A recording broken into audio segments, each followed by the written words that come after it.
It is a very busy time of year for Etsy CEO Josh Silverman. He is joining us now along with our own Melody Hom. Josh, talk to me about what is different this year, how you guys are approaching the holiday differently, how the sort of flow of traffic on Etsy is different than it typically is, but also if there are things that are significantly not different this year than they have been. Well, a lot is going to be different for consumers, right? I mean, this holiday season is going to feel really different. Obviously, people are much less able to get together in person, but that means that it's even more important for them to find ways to be together, even if they can't be in the same room, to find ways to show that they care about people, and through things like gifting and celebrations. So the main thing that I think we've all been anticipating to be different is that the holiday season, the shopping season might start earlier. And the reason is that people, e-commerce providers in particular, are concerned that they can't handle a big flood of traffic all happening at the very last minute. The supply chains being overwhelmed, the postal service being overwhelmed. And so we've seen a lot of e-commerce players really either pull back from Cyber Week entirely and moved cyber sales into October, or at least stretch them out longer. At Etsy, we have a great advantage that we're not reliant on a supply chain. We're not reliant on a few fulfillment centers. We have 3.7 million sellers who each make things and ship them directly from their home to the buyer. And so, we're really leaning into the cyber weekend, but things are a little bit different. So normally we run an 8-day cyber sale. This year we're running a 10-day cyber sale. So we are stretching it out a little bit. That cyber sale started yesterday in app. So if you have the Etsy app, you got a 2-day head start on our cyber sale where things are up to 60% off. And tomorrow the cyber sale goes live all across Etsy, including on the web. Josh, something you pointed out on the earnings call a couple of weeks ago was this sort of resurgence in second-time buyers, return customers. I think the stat that you actually pulled out was it's been amazing to reawaken many lapsed buyers, but it means there's still a lot of opportunity to go and reawaken existing buyers. So essentially, one way to actually interpret that is half of everyone who's ever bought on Etsy has bought again in the last year, probably during COVID.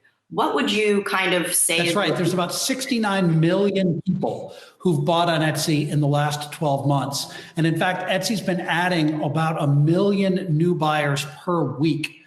And to put that in perspective, Etsy added 19 million buyers in all of 2019. So we've seen a huge surge of people discovering Etsy for the first time. And then Melody, as you point out, a lot of people who maybe hadn't bought on Etsy in 3 or 4 years coming back and trying Etsy and discovering that Etsy's got so much for sale in so many different occasions. And our net promoter scores look great. On-time shipping looks great. Customer reviews look great. So by all accounts, I think the Etsy sellers are doing an amazing job of delighting buyers in this time when it matters most. And when does an Etsy seller become a Shopify seller? How do you make sure that you maintain this ecosystem in place? As we know, it's never been easier, right, to set up a website, whether it's a Substack or a Shopify online store. Tell us more about how you make sure you keep your ecosystem in check and all the sellers happy. We really don't worry about our sellers going multi-channel. If they want to do that, that's totally fine. What we see is when an Etsy seller expands and goes multi-channel, their sales on Etsy grow and typically grow faster. So the only thing harder than succeeding on Etsy is succeeding off of Etsy. Individual makers, individual sellers are a blade of grass in a tornado, trying to set up their own shop and build a brand and rise above the noise to actually find buyers and sell things. Sellers don't want to shop, they want sales. And it turns out that in setting up your own shop, you end up spending a lot of money on things like marketing and advertising and promotion, and it's awfully hard to build a profit, to make a profit that way. What Etsy delivers is a brand that confers trust and that attracts millions and millions of buyers every single month that love what the unique artists make, that value those artists and as opposed to commodity products. And so Etsy provides that umbrella that allows our sellers collectively to succeed. And we think there's no substitute for that. Josh, two-part question for you. We're seeing some retailers out this morning, Abercrombie & Fitch, Dick's Sporting Goods, note that sales have started strong in the fourth quarter, Are you still seeing momentum in your business? And then are you also looking for a sequential decline in mask sales in the fourth quarter? So we haven't updated our numbers since the end of October. We did give an update through the end of October where we said that sales had stayed very strong. We also said that holiday sales shopping appeared to have started earlier. So we're seeing purchases for things like Christmas tree ornaments and holiday gifts happening, even in October, where normally those would have waited until November. What's hard to know is whether that's just a pull forward of demand from December earlier, or whether that's actually going to be incremental. To your second question of mask sales, we've definitely seen a deceleration in mask sales.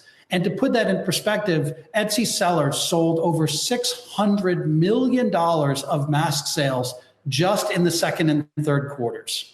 But we saw month over month steady declines every single month. Now, non-mask sales have stayed at 97% growth year over year in both the second and the third quarter. So we've seen non-mask sales at this extraordinary rate and very stable through the end of the second quarter. And we feel great about that. So Josh, I want to ask for a little more color on those non-mask sales and what exactly people are buying. I also noticed in your notes to us, you mentioned games, and specifically there was a note on chess sets. And so I'm curious if you can talk, first of all, what's hot right now, but also specifically, is the Queen's Gambit fueling chess set sales? I watched that show and I love that show.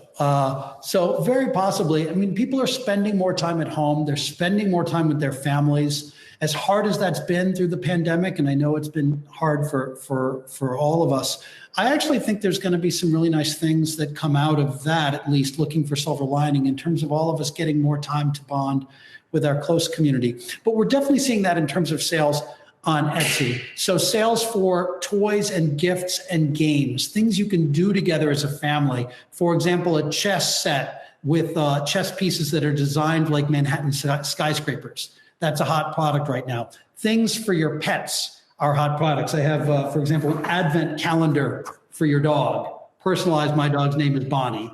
Those are hot. Things like personalized gift baskets. So you can go to Etsy and buy a care package that's personalized just for your friends, just for the loved one that you're intending to give it to. Those kinds of things are hot. But the things that are also hot are sort of perennial bestsellers on Etsy. So home furnishings is doing really well. In fact, Etsy sellers sold more than $2 billion of home furnishings in the 12 months ending at the end of the third quarter, up 150% year over year. Clothing, jewelry, and accessories, those categories are growing like crazy as well, along with things like pets and toy products, pet products and toy products as well.